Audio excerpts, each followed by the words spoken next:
Je voudrais maintenant vous présenter un document exceptionnel. Il s'agit d'une œuvre collective réalisée par une équipe d'une quinzaine plus exactement, de cinéastes travaillant clandestinement entre le 16 et le 26 août 1944 dans Paris pour filmer sa libération. Alors avant de voir ce document, Pierre Miquel, vous êtes historien, tout le monde vous connaît et vous connaissez particulièrement cette période de notre histoire. En quoi ce document, qui est présenté par l'INA aujourd'hui et qui fait 32 minutes, est-il exceptionnel ? Il est exceptionnel parce que c'est l'œuvre collective de caméramens résistants qui sont regroupés et à qui on a confié, enfin une maison d'actualité a confié des caméras et très très peu de pellicules pour qu'ils éclatent dans Paris et qui constituent une espèce de reportage improvisé sur les combats. C'est donc des images prises sur le vif et qu'on n'a jamais vues. On les voit retrouvées, on les a retrouvées maintenant à la Cinémathèque de l'INA, on les a vues passer dans les actualités de la Libération à Paris, et puis c'est tout. Depuis, personne ne les a jamais vues. Alors c'est évidemment une première, et c'est évidemment intéressant. Alors que montrent ces images? D'abord les Allemands qui s'en vont, c'est de nature à réjouir les Parisiens, mais on les avait jamais vus à l'image. Et on les voit de près. On les voit de près, et puis il y a plein de détails qui sortent. Par exemple, il y avait une barricade à côté du magasin de mon père, place Saint-Michel. J'ai revu cette barricade avec les gens qui sont en train d'apporter les pavés pour la construire. Et puis il y a des gens qui tirent sur les quais. Alors tout d'un coup, vous voyez des gens qui ont l'air d'être à la fête, comme si la libération était faite. Un moment après, et ça c'est bien le climat de l'époque, tout le monde se cache parce qu'on se met à tirer. On tire sur quoi? Alors, pourquoi est-ce qu'il y a des batailles sur les quais? On vous le dit jamais. C'est parce qu'il y a des convois allemands qui circulent et que les résistants veulent arrêter. Alors, ils tirent dedans, les Allemands s'arrêtent, ripostent et puis repartent. Mais ça dure très peu de temps et ça fait beaucoup de morts. Alors, on faut ajouter que la voix qu'on va entendre, c'est celle de Pierre Blanchard. Alors, pour les plus jeunes, il faut peut-être resituer Pierre Blanchard. C'est le grand acteur de cette période. C'est un comédien immense dont la voix était à l'époque très connue parce qu'il avait fait des films d'un grand succès et qui avait une voix très basse, très grave, qui convenait bien à l'événement et qui a salué à sa manière la libération de Paris. Alors là, il y en a quand même un dont il faut parler, vous savez, c'est Gilbert Larriaga. Parce que Larriaga, qui est un caméraman de la télévision, un grand réalisateur, qui est devenu réalisateur, a été blessé au genou. Il était en train de filmer un char de Leclerc aux Champs-Élysées en plein combat. Un obus allemand arrive, Léandri blessé gravement et Larriaga aussi. Et Larriaga a été dans cette équipe de gens qui ont filmé, en prenant des risques énormes, les combats de la libération de Paris. Alors, Pierre Miquel, j'ajoute simplement que c'est 32 minutes sans une cassette qui est aujourd'hui vendue dans toutes les maisons spécialisées en France.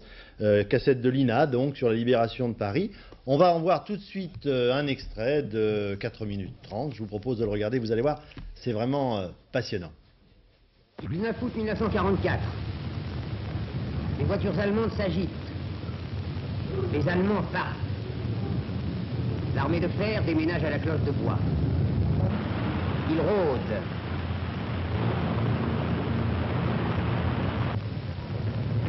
Fait-il d'une retraite ou un mauvais coup? Et soudain claquent les premiers coups de feu.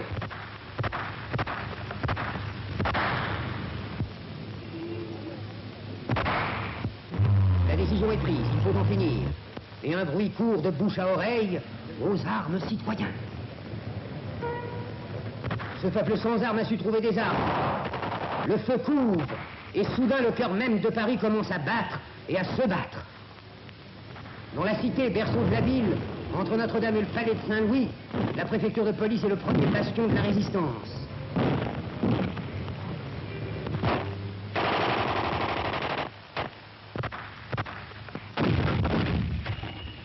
Les Allemands ont fini par comprendre. Ils savent maintenant qu'on ne les laissera pas partir sans leur dire adieu.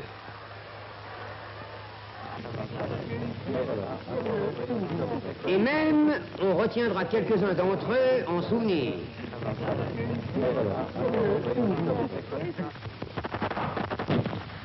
À travers les bruits de la bataille, les services s'organisent. Dans l'hôtel de ville, les Parisiennes sont à leur poste. Et l'activité des machines à écrire répond dans les bureaux au bruit des mitrailleuses. Ils se battent. La lutte commencée avec des pistolets, presque à main nue, se poursuit avec des armes prises à l'ennemi. La ville s'éveille, s'agite. Le peuple de Paris est à l'affût. Son premier char, il l'a pris à l'adversaire. Et il sait s'en servir.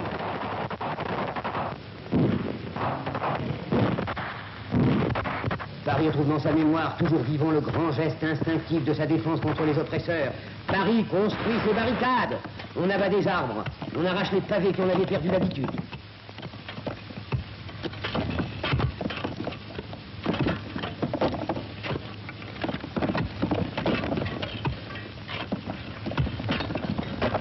L'ennemi maintenant désemparé incendie les bastions qu'il n'ose pas enlever.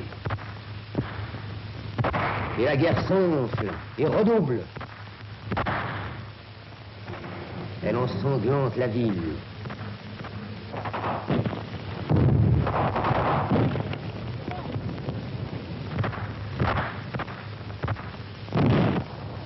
Jusque dans les tours de Notre-Dame, des miliciens se sont retranchés. Il faut attaquer au fusil. À travers les banlieues, au milieu des hurlements de joie, les soldats casqués vont rejoindre les soldats sans uniforme de la capitale.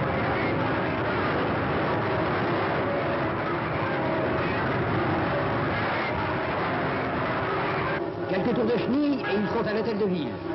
Et là, dans la lueur des torches, ils vivent avec Paris la dernière nuit d'un cauchemar de 4 ans. La commandanture de l'opéra est attaquée à son tour. La lutte est chaude à travers les places et les avenues où les chars peuvent manœuvrer.